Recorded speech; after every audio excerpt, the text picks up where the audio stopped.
नमस्कार, आप देख रहे हैं एनएमएफ न्यूज और मैं हूं आपके साथ शाफनी पटनायक। भारत अमेरिका के बीच टैरिफ वॉर लगातार जारी है। इसी बीच खबर आई कि पुतिन और डोनाल्ड ट्रंप के बीच मुलाकात होनी है। ये मुलाकात अलास्का में 15 अगस्त को होगी और इसी को लेकर लगातार कई कयास लगाए जा रहे हैं। कहा जा रहा है कि ये मुलाकात खास तौर पर रशिया यूक्रेन वॉर को लेकर होगी और ये भी कहा जा रहा है कि फिर एक बार डोनाल्ड ट्रंप पुतिन को समझाने की कोशिश करेंगे और हो सकता है कि ये वॉर रुक जाए।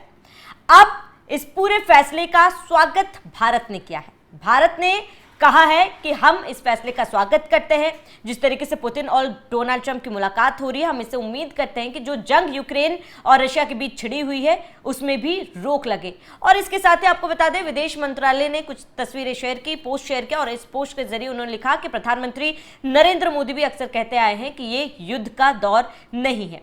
इसके बाद से ही जिस तरीके से भारत ने स्वागत किया है इस बैठक का, इस मुलाकात का, हम आज इसी पर चर्चा करेंगे कि इसका असर भारत पर क्या पड़ सकता है, क्या देखा जा सकता है। मेरे साथ मेरे सहयोगी अभिषेक पुंडीर मौजूद है। अभिषेक, बहुत बहुत स्वागत है। अभिषेक, क्योंकि जो यूक्रेन और रशिया का वॉर था, इसी की वजह से शायद जो तस्वीरें बदली है, डोनाल्ड ट्रंप का जो फैसला लगातार आ रहा है, जो गुस्सा डोनाल्ड ट्रंप में है, ये एक मुख्य कारण है। क्या अब जब ये मुलाकात होगी और युद्ध को लेकर कहा जा रहा है कि चर्चा की जाएगी, जिसका स्वागत भारत ने किया है, क्या वाकई में ये युद्ध रुकेगा और इसका भारत पर क्या असर पड़ेगा? देखिए शावनी, ये युद्ध रुकना तो चाहिए क्योंकि 3.5 साल से ज्यादा वक्त बीत चुका है इस युद्ध को। फरवरी 2022 में युद्ध शुरू हुआ था और अगस्त 2025 चल रहा है। जान माल का बहुत ज्यादा नुकसान हुआ है यूक्रेन का। यूक्रेन से भी ज्यादा जान माल का नुकसान हुआ है रशिया का। रशिया का ऐसा अनऑफिशियल आंकड़ा ऐसा, हालांकि रशिया की तरफ से नहीं बताया गया, कि उसके 10 लाख लगभग सैनिक या फिर आम आदमी, 10 लाख लोगों का उसका नुकसान हो चुका है। अरबों डॉलर वो इस युद्ध में झोंक चुका है। तीसरी तरफ अमेरिका जो लगातार फंड कर रहा है यूक्रेन को, उसका भी मतलब डायरेक्टली पैसा जा ही रहा है, पैसा खत्म हो ही रहा है और वक्त भी बहुत बीत चुका है। तो ये जो मीटिंग होगी 15 अगस्त में अलास्का में जो होने वाली है, उसमें मुझे ऐसा लगता है कि कुछ ना कुछ पॉजिटिव रहेगा। पॉजिटिव कुछ ना कुछ क्यों रहेगा? क्योंकि जिस दिन भारत के एनएसए अजीत डोभाल रशिया की यात्रा पर गए थे, उसी दिन स्टीफन विटकॉफ अमेरिका की तरफ से, बहुत खास बताए जाते हैं डोनाल्ड ट्रंप के, वो आए थे पुतिन से बात करने के लिए। पहले पुतिन ने उनसे बात की, उसके बाद डोभाल साहब से वो मिले और उसके बाद ये खबर निकलकर सामने आई, पुतिन की तरफ से ये कहा गया कि हमने भारत के प्रधानमंत्री नरेंद्र मोदी को इस बारे में बताया है कि विटकॉफ से हमारी क्या बात हुई। अब विटकॉफ से जब पुतिन की बात हुई होगी, वो पॉजिटिव रही होगी कहीं ना कहीं, किसी ना किसी पॉइंट पर। जाहिर सी बात है, दोनों देशों की कुछ ना कुछ डेडलाइंस भी रही होंगी, रेड लाइंस भी रही होंगी। उसके बाद कुछ मामले ऐसे होंगे जहां बात अटकी होगी और गुंजाइश होगी कि हां बातचीत हो सकती है, अगर बात हो तो मामला सुलझ सकता है। उस बात को विटकॉफ ने ट्रंप को बताया होगा, तभी ट्रंप और पुतिन के द्वारा इस मीटिंग को फिक्स किया गया होगा। अलास्का में यह मीटिंग इसलिए रखी गई है क्योंकि आईसीसी के तहत गिरफ्तारी वारंट पुतिन के खिलाफ जारी है। तो अलास्का वो जगह है जहां इंटरनेशनल कोर्ट का कानून नहीं चलता है, इसलिए अलास्का में इस मीटिंग को रखा गया। अब ट्रंप ने जो कोशिश की थी, भारत को अगर वो दबाएगा तो कहीं ना कहीं रशिया परेशान होगा, क्योंकि लगभग एक साल में $60 बिलियन से ज्यादा का तेल भारत खरीदता है।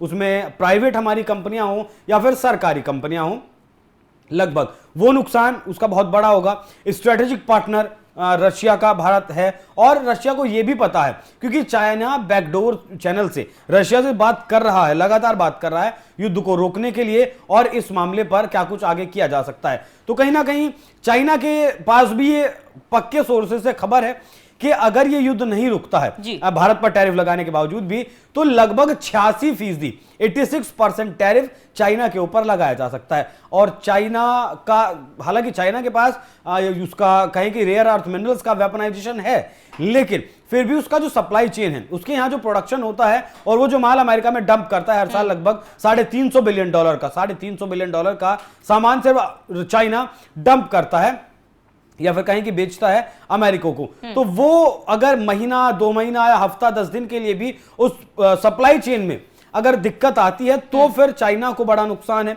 भारत को भी नुकसान है। हालांकि भारत के कपड़ा उद्योग जो है उसे नुकसान मतलब होना शुरू हो चुका है।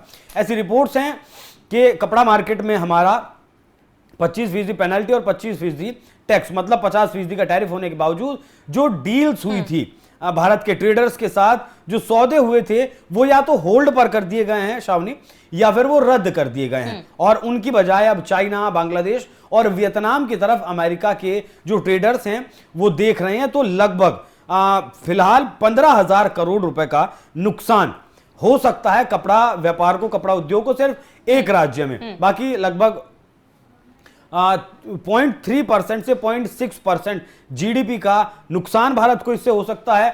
ये 25% अगर टैरिफ रहता है, 50% अगर रहता है तो इस आंकड़े को आप जस्ट डबल कर लीजिए, 0.6 से 1.2% ऑफ जीडीपी का खर्च हो सकता है। दिक्कतें होंगी, परेशानियां होंगी, रोजगार की कमी आएगी, रोजगार मतलब लोग बेरोजगार होंगे, महंगाई भी थोड़ी सी बढ़ेगी, लगभग 6 महीने इस स्थिति को कंट्रोल आने में लगेंगे। लेकिन एक बार सामने आपने देखा होगा, जिसकी नौकरी चली जाती है उसे बहुत दिक्कत होती है। कोविड के दौरान हमने देखा था कि जिन लोगों की नौकरी चली गई उन्हें बहुत मशक्कत करनी पड़ी नौकरी ढूंढने में, या तो मशक्कत करनी पड़ी या फिर उन्हें नौकरी मिली ही नहीं। इसलिए भी इस डील में मुझे ऐसा लगता है कि कुछ ना कुछ तो पॉजिटिव होगा।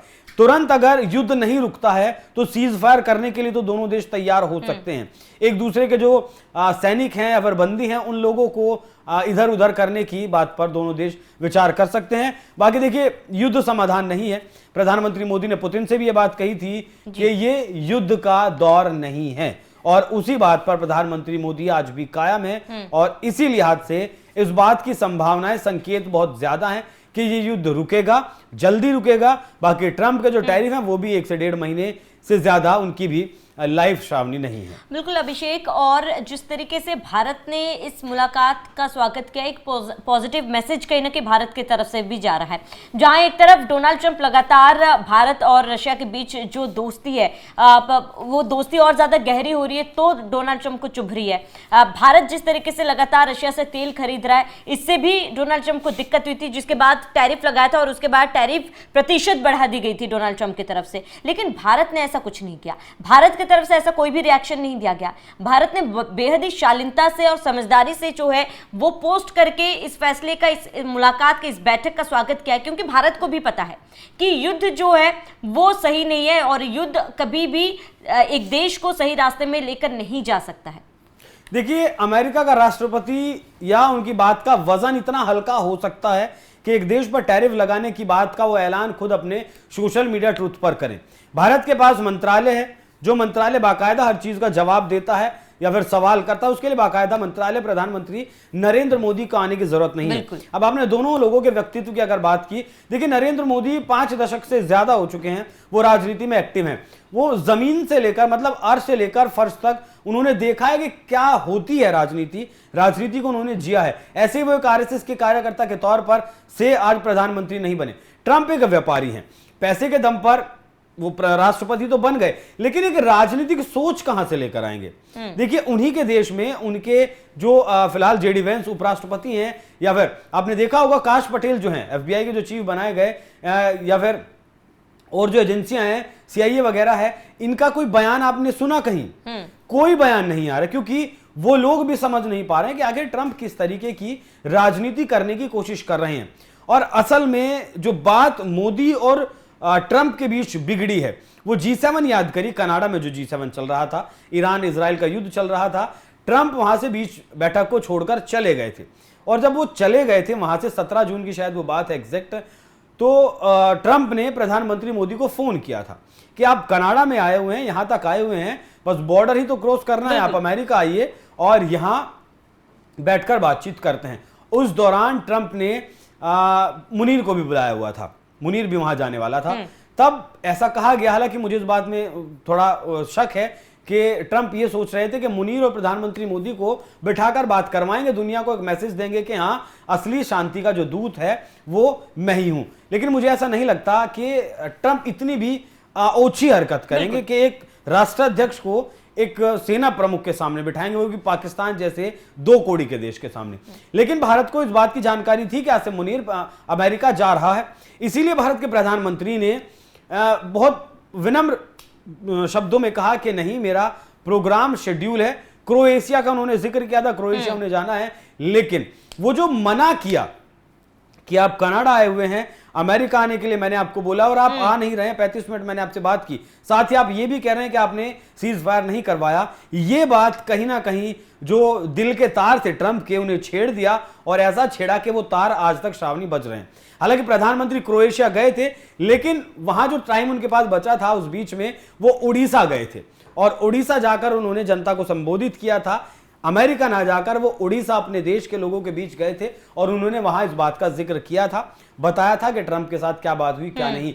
मतलब ट्रिगर पॉइंट वो रहा है कि वहां से ट्रंप की भावनाएं बहुत ज्यादा आहत हुई हैं।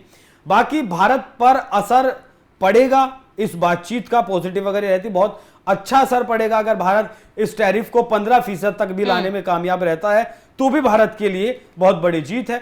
नहीं तो फिर जो बताया लगभग जीडीपी को 0.3 से 0.6% तक का नुकसान झेलना पड़ेगा। अब ये नंबर बहुत छोटा सा हमें देखने में लगता है कि 0.3 से 0.6% तक का नुकसान हो सकता है, लेकिन हमारी इकोनॉमी कितनी बड़ी है। हमारी इकोनॉमी $4.187 ट्रिलियन की है, बिल्कुल, और उसका 1% भी लाखों करोड़ में बैठता है। तो अगर हजारों करोड़ रुपए का भी नुकसान होता है तब भी लाखों लोगों के रोजगार को अफेक्ट हो सकता है और करोड़ों लोग महंगाई का शिकार हो सकते हैं। बाकी अगर नहीं भी करते हैं तो 6 महीने में वैसे भी सब कुछ ठीक हो ही जाएगा, क्योंकि विकल्प भारत के सामने बहुत सारे खुले हुए हैं, बहुत सारे खुले हुए हैं।